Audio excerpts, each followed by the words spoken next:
Today on Chapman On Air, we're sitting down with someone who's proving that meaningful change often starts at the community level. Falon Tabares is the Chief Executive Officer and co-founder of the Healthy Earth Organization, a Southwest Florida nonprofit dedicated to empowering young people and families to become active stewards of their environment. Today, the Healthy Earth mobilizes more than 1,900 volunteers every year and reaches over 2,000 community members through programs focused on sustainability, civic engagement, and environmental education. Falon is also recognized as a speaker on sustainability and the circular economy, helping individuals and organizations rethink how we approach waste, resources, and long-term environmental responsibility. Today, we're talking about how a community-first nonprofit gets built from the ground up, why young people are at the center of environmental change, and how small actions can scale into real impact. Let's get started. Love it. Hi, Falon. How are you? Good. That was great. Yeah? You like that? Did I do okay? I did. You did good. Thank you. I'm so happy to have you here. Thanks for having me. Obviously, we have teamed up in the past, and we can talk a little bit about that as we jump into this. For sure. But Chapman loves the healthy earth, and I hope that feeling is mutual. For sure. Yeah. And yeah, I've loved getting to know you in our networking circles, and just it's been a privilege getting to learn about your business, and also being able to play some sort of role in that has been wonderful. Thank you. So if you can take us back to the beginning, what first sparked your passion for environmental work? Oh my goodness. I was a child, and I think growing up, so I was born and raised in Colombia. I was like born and raised there, and it is taught that like tourism and environment is super important. We have like coral reefs there. Fresh food is in every corner store. And we have like corner stores, you know? Yeah. And we have like walkable cities and like really old town, like Spanish feel. It's all built into community. So like walkable, everything is like kind of like a blue zone. And so when I got to Southwest Florida as a young girl, it was such a shock for me. I was like, this is so different. You have to have a car in order to like get around. Like there's no corner stores, so you have to actually go to a grocery store. And at the time I was like complete food desert, even though it was like built from farms. And so I was like, man, when I grow up, I really want to make a difference, to make a change in that. And so, you know, as I got older and I majored in advertising and marketing, I was like, I think I want to do something different. I was in an advertising firm at Univision for a very long time. And then I stepped away from that because it was like, man, it really doesn't resonate with who I really want to be. And also I have like children now, so like I want to make sure that my role as a community leader guides them in the right direction. And so it kind of just grew from right before the pandemic.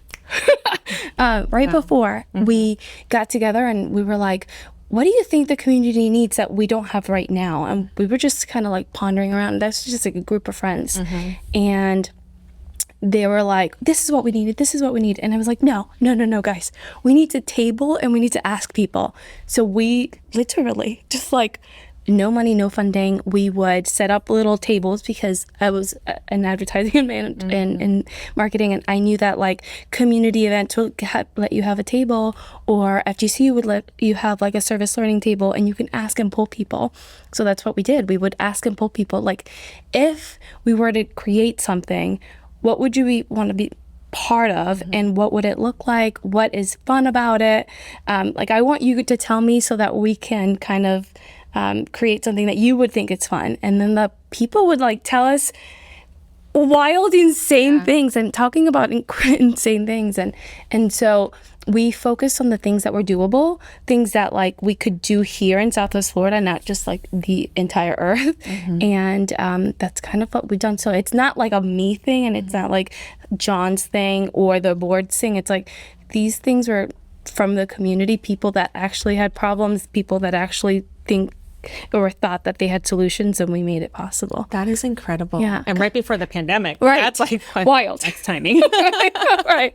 For sure. But you guys were able to grow through that time still, which is incredible. Yeah. And I think that what you mentioned, you were in a completely different industry and it wasn't speaking to who you were. And I think that's amazing. I think that's a good thing for people to be able to understand that it is okay to change your mind 100%. and go for something that you are passionate about because it has really worked out for you. It's amazing. Thanks. But I think it's because of your passion. Yes. And heart. For sure. You know, I think so too. you're genuine about it and you really do want to make a difference. And I think that authenticity goes such a long way. Oh, thank you. I appreciate that. Yeah. Yeah, I think that that's something that most people have to like really think about when they are doing a nonprofit, because nonprofit work is a very interesting little like industry, right? Like you don't own the nonprofit, the IRS owns the nonprofit. So it has to be like community-based work. Like you really have to. I didn't know that. Yeah. And so you'll never own it. So that's like a hard pill to swallow for some people. But I'm like, I think this is really fantastic because we could always have a business on the side that will generate funds for the Healthy Earth. But I really want to make sure that the Healthy Earth stays limber enough to like deal with the challenges that we have here in Southwest Florida. And that's like what the identity of the Healthy Earth is, like what the community needs. And this is your whole job, right? Yeah. You're not, it's not a side thing. You have jumped fully into this. For sure. Yeah. And it is making an impact. Thank you. I hope you feel very proud of yourself. So in the beginning, you mentioned that you sat down with a bunch of people. How many people? It was like 4 people. 4 people. Yeah. Okay. So We were just yourself and John and 2 other people, maybe? Okay. Yeah. And actually, one of them is one of our board members, Chrissy. Okay. Who will be stepping into our board chair position this year. Awesome. Yeah. Yeah. So what were some of the things that were brought up in that conversation?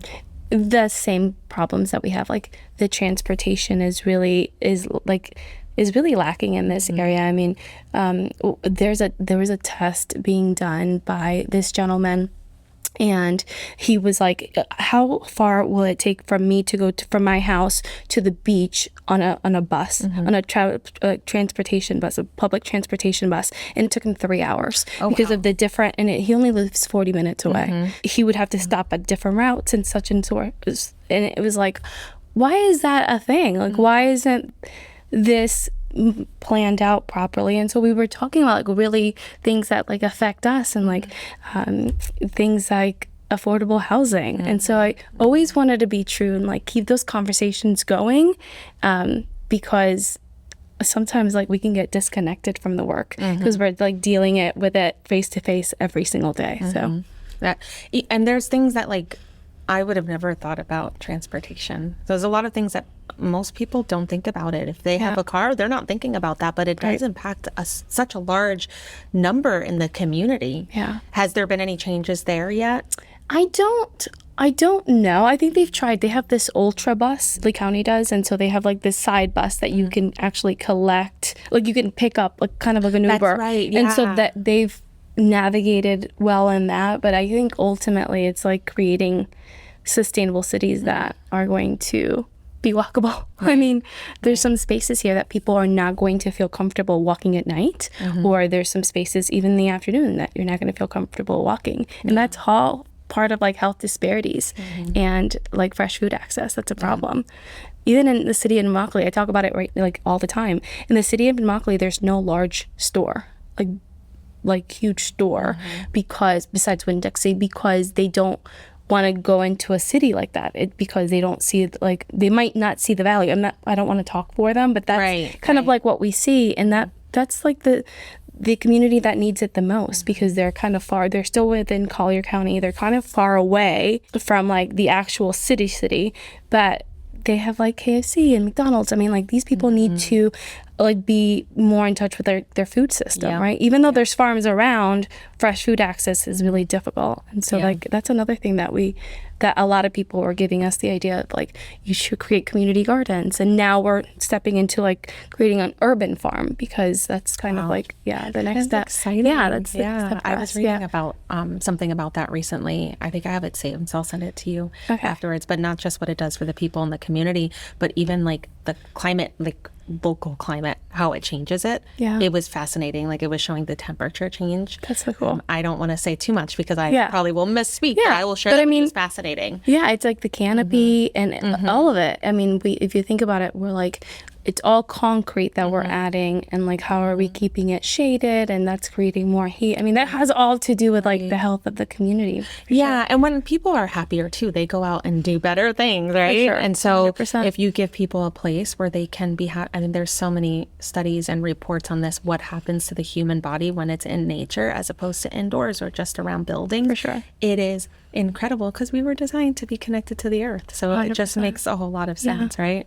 Okay, so what moment did you feel the mission really started to gain momentum? Ooh, okay, that's good. That's a good question. Yeah, I actually want to know the answer to that. I had no idea. We were just kind of trial and error until we get it right. And then I was very hesitant to talk to donors. I'd never been in that position of, or like really stepped into a role of philanthropy that you asked for money. Yeah. Right? Because I'm like, oh, here's a proposal, like it's the sale. And I love sales. Like I think that that's very normal, natural. But donorship, it's like they don't get anything in return. They just want to give back. And so it felt very heavy. Yes, it was good vibes, but also like really heavy because you're like, I have this responsibility of this person's funding, wanting to make an impact, wanting to make a complete difference. Are we the right person? Are we doing the right thing? And so we sat down with them and they're like, no, you're doing the right thing. You just have to do it. And trial and error is how everybody does it. Yeah. And so I was like, it dawned on me that day that I'm like, well, of course you have to trial and error. And it's okay to like that. Because as a founder, sometimes you feel like a little island and you're like, I want to make sure it's perfect. Oh, yes. I want to make sure that island is perfect. But so it has to be perfectly imperfect and it's okay. Yeah. Yes. Amen. Yeah. I love that. Yeah. I one of the things I tell my team often is don't let perfect get in the way of done. Sometimes you figure it out as you go and you make mistakes. Yeah. And that's okay. Yeah. Because you learn from the mistakes and it's a lesson you wouldn't have learned otherwise. For sure. But you're still moving forward. Right. So that's amazing. From the outside, it looks like you guys are expanding and it looks like you have everything together. But I'm sure, behind closed doors, it's not always that way. Right. And the reality is being a founder and a CEO, it's not easy. You have so many different hats you have to wear. Are you and your co-founder doing mostly everything on your own? So the co-founder, he is on the board and he kind of guides the board on like environmental issues that we need to focus on like right now or in the future or things that we need to let go of. I'm more like almost like on the ground. I want to making sure that I talk to people, the engagement, making sure, the networking, and I want to make sure that my team has the confidence to like do this on their own. One thing I do not believe in is like this is the Falon show and it's going to be the Falon show. Like we want it to be the healthy earth, and I want it to be able to like stand on its own. So if anything happened to me today, it would stand on its own. That's beautiful. That's the goal. Yeah. Yeah. Oh, I think you're on your way to Yeah. that. Thank you. Yeah. So you mentioned that he helps decide if there's anything you guys need to let go of. So is there ever hard conversations there? Because I'm sure when you're running a company where your heart is so involved and everyone's heart is so involved because they're actually trying to make an impact in the community, I'm sure there could be hard moments. For sure. That. Can you speak to that a little bit? Sure. I feel like as a business, and I mean, with insurance, you have to do the same. You have to like really lay out the impact that you've created versus the amount of funds that you're going to do versus the real like outlook of the whole organization and where we're headed. And so like, I'll give you an example. We were doing reef cleanups and I love reef cleanups because I believe that the ocean is like, 3/4 of the earth is the ocean. And so, but when we were doing these dives, and it was right after Ian, we would be picking up like 200-300 pounds, and it was 6 divers, and it cost us like, our insurance went up $10,000 just because it's diving. So it's like a huge, huge. Yeah, you're right. Thing. So I'm like, insurance. Like, I get it. And I understand. Kind of. We're like, we'll take that. We'll take that into consideration. And then, we were taking these boats that cost us like a little bit under $2,000. And it was 6 divers. So I'm like, is it worth $2,000 the investment for 300 pounds when that's really not going to be a huge dent?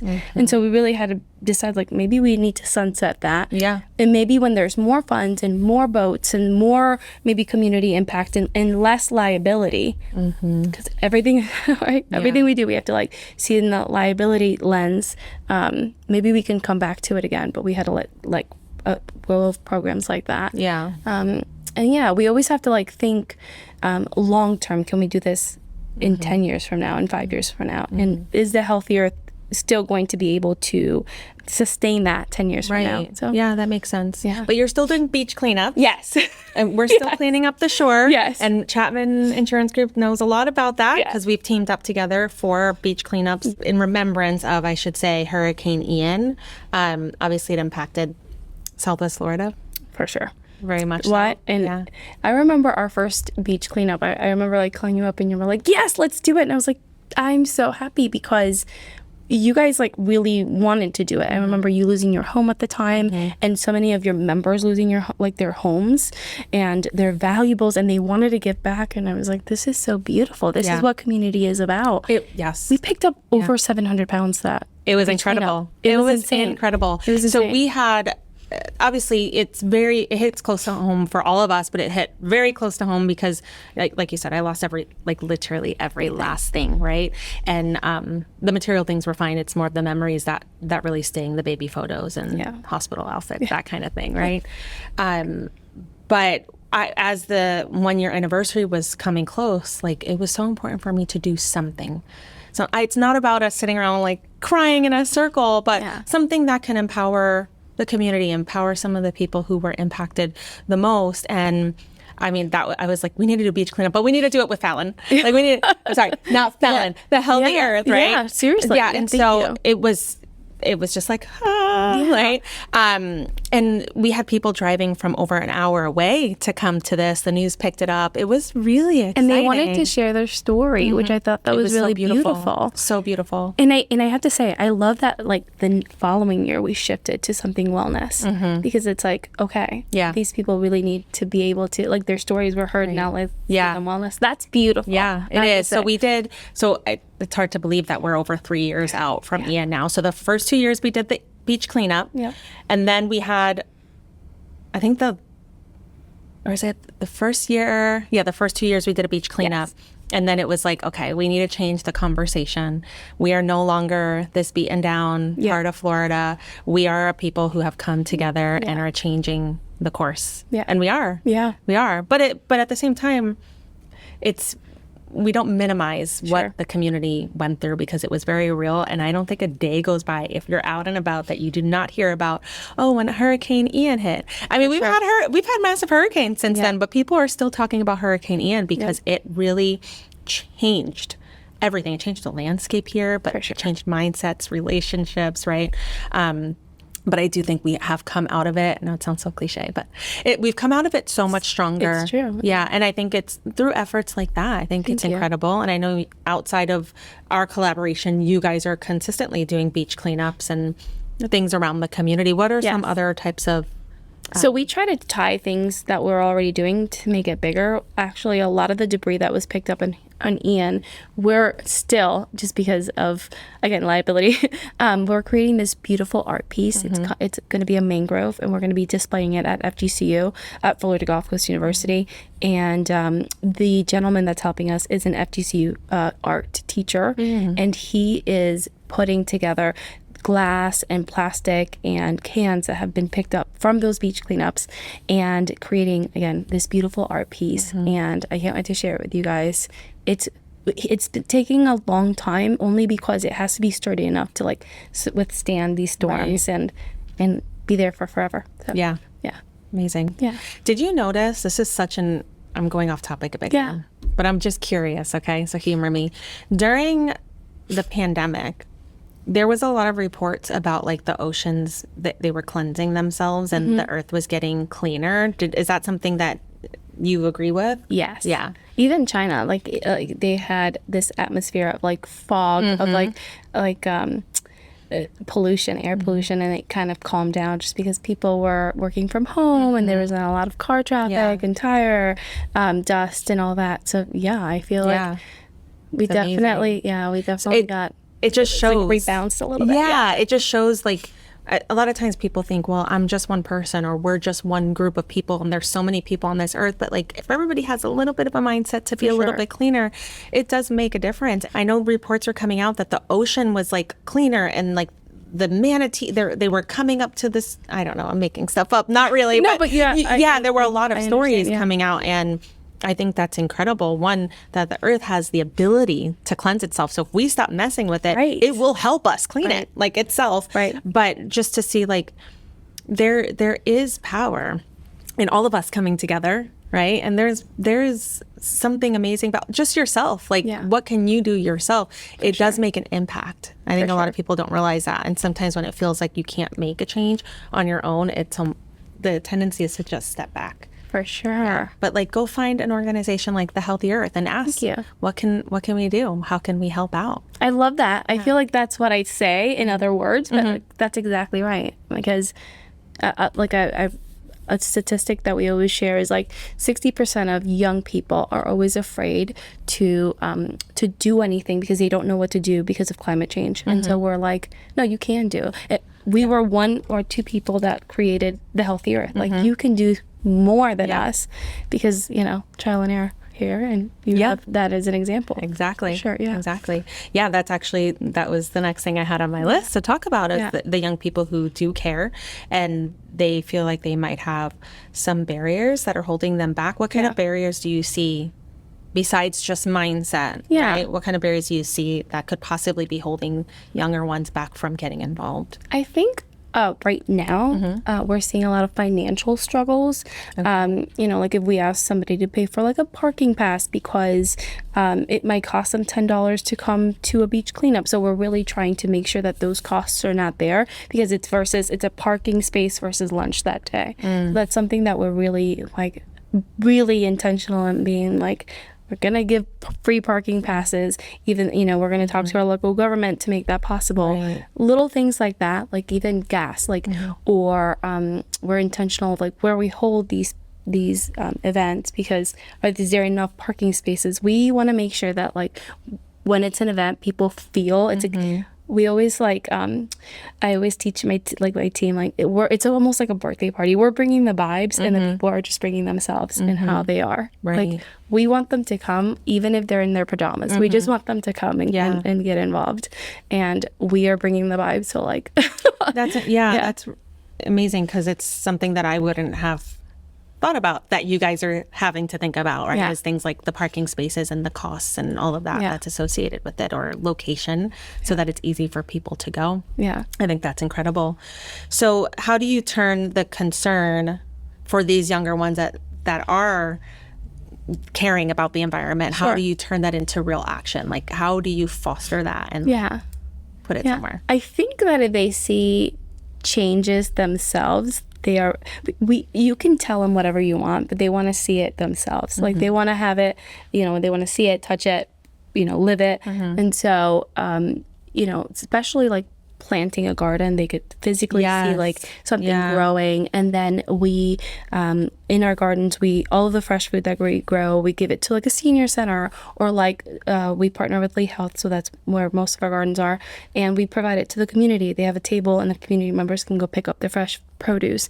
Seeing that is so tangible, because they created the the seeds, and then they packaged the seeds, and then they helped us grow it. And so it's tangible for them, and I think that's something that, and also I have to say that that's another thing that we do. We want everything to be hyper fast, and so instead of like us gardening on the ground now, we're doing hydroponics, aeroponics. Okay. Because they're hyper fast. So instead of waiting 3 months for food to grow, we're waiting a month and a half. Okay. And so it's even more tangible. We have to think about these things, because instant gratification is exactly for a reason. For sure. Because they're like, oh, I came a month ago. This is like not growing anything. So we were like, okay, let's shift that perspective. Keep it excitement. We always want to think, well, how can we get there faster? Yeah. So that's what, like, if we ever invest in something, it has to be like fast and able to like give those gratifications. Yeah, absolutely. Right back. Yeah. So what gives you the most hope when you look at the next generation of environmental leaders? When I talk to them, I feel like we're doing the right thing, number one. And number two, the feedback that I get from them is like they want to be part of it. And that's what gives me hope, because in 10 years from now, I'm like, I no longer might not be in my role. Somebody else might be in my role because they're passionate about it too. A lot of people are becoming more and more passionate about it. So I'm like, oh, I love it. Yeah. I want to see more of that. Yes, absolutely. Yeah, and we're seeing it. So you mentioned the gardens. Obviously, there's been the beach cleanups, and you mentioned the Chapman one. We pulled out 700 pounds worth of big, massive things, too. Yes. I mean, there was one giant rug. Yeah. Pulling that one out. Yeah. Incredible. What other things is the Healthy Earth organization involved in that you feel like you guys are seeing an impact right now? So we do early learning programs, enrichment programs. It's called nature-based programming. We literally in February, we took 207 kids from different early learning centers, a lot of them from Immokalee City, and we bused them. We paid for the bus and we paid for the farm fee to take them to Farmer Mike so that they can they can see where food is grown, so that they can, a lot of the kids, and we make them raise their hand and we like write this all down, but 90% of the kids that we took did not know that the food came from the ground and from the earth. Wow. Yeah, they had no idea. They just were like, it's from the grocery store. Yeah. So like looping them in and understanding, having that understanding from like 5 years old, I think that's really valuable. Yeah. So then we took them, and then they got to take some strawberries home because they got to pick them, and then they cut some. We gave them some sunflowers from the farm, and they got a hayride, so like a whole view of the farm and how like a farmer lives is and all that. So it was really impactful. So I think starting them off really early is really impactful for amazing. Us. Well, it's just making me think. I have a 5-year-old, as you know, and it's making me think like, does he know? Like, I know I've had this conversation, and but I think things they haven't lived, like, but I have planted things. But it makes me want to go home today and have that conversation with him and get him more involved, because we are so disconnected from so many things, right? For like technology has replaced like human interaction, and I think this generation is actually seeing that and moving in a positive direction, thankfully. AI replaced a lot of things, but I'm so happy that from what I can see, people have figured it out very quickly not to rely on it, and I was worried about where we might go as a society, but it looks like people are catching on quicker than I expected anyone to, or I expected the majority of people to, that it's not a replacement for humans. Thank the heavens, right? Right. It's So it's a tool, but it's definitely not a replacement. And then, going back to basics, like knowing what it's like to be able to plant your own food and where things come from and make wiser choices. Like, it doesn't come from a drive-through window. For sure. Yeah. and if you're eating something from a drive-through window, what did it go through? What were the steps that it went through to be in your bag? I think it's so important for everyone to understand that, especially children. Yeah. Because people are losing touch, and I think people want to go back to basics. They're craving it, even if they can't put the words to it. Yeah. I think. Yeah, we always tell them that like children learn through experiences, like we do, but they really are. They're really the guide to everything, and they learn through experiences. So if they're not, you could talk to them, but if you're not like actually doing it with action, then it's almost lost. Right. Yeah. In translation. Yeah. For sure. Yep. That, and for many things, right? Yeah. We'll clean your room. Okay, let's walk through the steps, right? For sure. Yeah. So you are all over the place, and I mean physically. You're in different states speaking. You're a speaker on sustainability and the circular economy, which can sound like a complex concept, even as I am reading these words out loud right now. How do you explain that in simple terms so anyone listening or watching can understand? So circular economy is very simple. What we have now is a linear economy, which is like you buy the product, you use the product, you throw it away. Instead, a linear economy is basically recycling at its 1,000% better. You're getting the product, but before you're getting the product, the company actually designed it to be sustainable. So they're like, instead of throwing it away, that company might say, hey, give it back to Whole Foods, which many companies do. And then they pick it up, they take the parts apart, and then they reuse those same like lithium batteries, anything that they can reuse, and then they loop it back into the system. So that's really like the future, right? Instead of like just throwing it away. I always tell people, it's not about plastic straws. Anything that you see ever in your life will be in the trash, whether it's a car, whether it's a bike, whether it's something that has to do with war. You will find it in the trash. And so instead of trashing it, let's reuse it. And even if you take one part and reuse it. Right. Yeah. It adds up. Yeah. Are there any companies you can call out, that any brands or companies that are doing that right now? I think that we're getting better at it. The technology is getting better at it, and we're investing more in it. Could I call a company that's doing that right now? Actually, yeah. Waste Management is doing a really good job. They are taking the trash that they pick up and they're making from lithium gas. They're getting it and using it as fuel. And then they've shifted some of their trucks to then use that fuel and then pick up more trash. Wow. So it's that circular economy that I'm talking about. They're I had no idea. They already had trash. Might as well use the fumes and like the gas that comes from the ethanol. The gas that comes from it, and then they're powering their trucks with it. That's incredible. So they're garbage trucks. Yeah, and I've seen like a lot of packaging. I can't name any companies off the top of my head, but that you can plant it when you're done with the product, which is great because you're not throwing it out. You're putting it back in the earth, and it's biodegradable, which is amazing. Yeah, awesome. Okay, so what's one everyday habit people could change that would make a bigger environmental impact than they realize? That's such a good question. I think the little things, and it depends on like your lifestyle. I don't want you to like go all out. If you just make one simple change, instead of like saying, if you're like a restaurant owner, just say, hey, instead of it going in the trash, maybe we should have a separate container so that maybe we could partner with a company that does soil, and we give those scraps of soil the scraps of trash to the soil company. Those little tiny changes, and I know that it's like maybe as a company base, but as I always say, as a consumer, we shouldn't be having all the responsibility. I'm such a believer in that. I don't want people to change their whole lifestyle, because it's almost like that's not going to make the difference.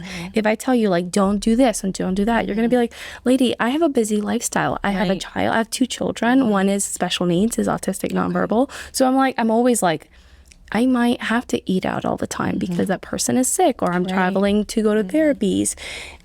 So I'm a big believer that companies need to step up and do that, especially corporate companies.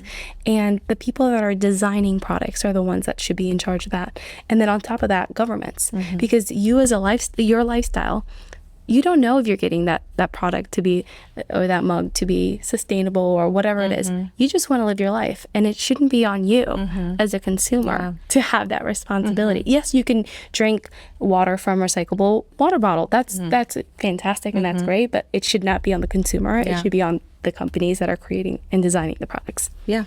I love that. Yeah. I haven't heard it put that way. And I think that's great. And I think also being realistic and not beating yourself up, like you said. For sure. Things happen, and we're all in this human experience together, and life can be hard sometimes. And for sure. we can't beat ourselves up over the things that we can't control. For sure. So yeah, love that. I think it's important to come at it from a place of positivity, as opposed to like self-punishment or punishing others for always looking at what they're doing wrong, right? I think that's great. So we'll talk a little bit about leadership and scaling impact. So running a growing nonprofit requires a different kind of leadership than many people would expect. So what's been the biggest learning curve for you as a CEO? Oh, that's huge. That's such a good question. I think ultimately the work is about people, and we're in the people business. So always going back to like our why, and making sure my team is doing their best, because then they're able to serve. But if they're uncomfortable and I'm not doing a good job, then they're not going to be able to serve, because we're in the business of serving our community. And so that it's like really the basics. If your basics are, and the foundation is like corrupt or broken or unstable, I think that's going to create like a leaning tower of Pisa type of thing. So that's we always look at the basics. We're always like, are we using the right language? Are we being kind enough? Are we, so those are the things that makes sense. So regarding community impact, is there a story from the community that really captures why this work matters? Something that you can speak to? Yeah, actually, we just were talking about that I think maybe last week, there was this one boy at our early learning center, and he goes to daycare. His mother has 2 jobs. He goes to the early learning center at 6 a.m. when they open, and he leaves at 6 p.m. when they close. He gets home at 7 p.m. because it takes him an hour to drive home. And he lives in an apartment. So his whole, like, usually Monday through Friday, he's busy at the early learning center. Again, he lives in an apartment, and he's never had a garden and or seen a garden before. So even like when we do the gardening classes with them, or we take them to the farm, it's a good, totally different experience. So those are things that I'm like, I never thought about that. I just lived life thinking everything is fine, but there's like different people living different and having different perspectives in life. And so if we could change that just a little bit. Right. Yeah. Like so rewarding. So Yeah. he was like, I'd never had a garden before. Wow. And I was like, oh. And so his mom like bought him, they have a little terrace. So his mom bought him like a little plant. And now That's so cute. And I'm like, if it's one thing that we did right. Yeah. Making sure he has that little plant. Yeah. And you know what I love is that I've been around you enough, and I've followed along with your journey long enough to know that you are making a lot of impact. thank You guys you. are doing amazing work. But the example you gave me was the story of one person. Yeah. I think that's really beautiful, because at the end of the day, it's individual lives that are being touched. For sure. Right? And it doesn't have to just be one blanket story. It's about the individual people. All right. So we have some questions to wrap this up. Routine. We like to ask everyone who comes on here, how do you start your day on a typical day? Ooh, I started the night before. Okay. So like I make sure like I'm mentally prepared for the day. I want to make sure that I'm like, okay, who am I seeing? Who am I talking? How do I need to dress? That way I wake up and it's not like stress. Yes. Stress I do mode. the same thing. Yeah. I'm like, must be a mom thing. checklist at night. And then I have been going to the gym now. Okay. So this was like new because I was young and now I'm not. And now I have to change my lifestyle. Most people watching this would still say I know. you are young. Thank you. But like as we age, and especially as women, we have to take care of ourselves because we are our household's like neck, you know? Yes. And like we have to make sure that we're healthy for everybody else. And that's something that I'm like, I need to be healthy in order to make I love that. and to make change and other people healthy. And so that's what has been going on. So like I go to the gym with my husband at 6 a.m. in the morning. I do the sauna. Yes. And that's not every day. I'm talking about maybe 4 times a week, maybe 5 times a week. And then I go home and It's a lot of days, actually. Yes. That's great. That's new. Only 5 days a week. This is new. So maybe it'll go down like in the future. That also helps me to say like, oh no, I worked out today. I'm going to shoot a salad instead of a burger because I sweated today. Yes, it changes the trajectory of your whole day. That's Yeah. why we ask people how they start their day. Because and I say this, I feel like a broken record, but I say this to almost everyone I talk to, that almost every guest that we have mentions the same thing. Like they have a certain kind of ritual, and there's normally movement in the morning, and we see that most successful people have that in common. For sure. And I think that's amazing. I do the same thing before I go to bed, because obviously your day does not end when you get home from work. You are still going and wrapping things up with the kids, making sure everyone's good. Then you finally lay in bed and it's like, okay, let me look at my schedule for tomorrow. Yep. See if there's anything urgent in the morning that I have to be prepared for. Maybe I prepare right now. That might not be the healthiest thing to do right before going to bed, but for me it works in this stage of life that I'm in, where the morning I know I'm going to be running around with kids. It helps to know that I'm kind of set for the next day and I have a plan in place. So I think that's amazing. So rapid fire questions. What's one environmental habit everyone should start today? Yeah, drinking out of a water bottle that's reusable. Super easy. Yeah, simple. Don't make me drink out of a paper straw though. I hate those. I hate those. Yeah, I'm not. No. Bad idea. I'd rather have no straw. Bad idea. I've seen pasta straws though. Have you seen those that? are cool. Amazing. And they don't that's get genius. all mushy right away. That's genius. At the farmer's market in Fort Myers I've at never Lake seen that Star. before. Okay. So now you know. I taught you something. Yeah. You look at that. All right. What's one sustainability myth people believe? One sustainability. Ooh, this is good. I have to go back to that. Okay. I have to go back to that. But if I want to. maybe the straws, That's a good point. right? That's a good point. Yeah. Actually, that's a great point. I have You're to welcome. say, some like there have been like some scientists that like have looked into this paper straws, and they say that the glue from the straw is actually worse than like not drinking out of that straw. I So it's believe like, that. Why do this to ourselves? Also puts me in a bad mood. Yeah. Don't give me a paper straw. It's like goes gross. bad right away. It's like, disgusting. throw it away. Yes, I thank you. Thanks for Yeah. agreeing with me on that. Okay, tell us your favorite spot in Southwest Florida. Ooh. Favorite spot in Southwest Florida.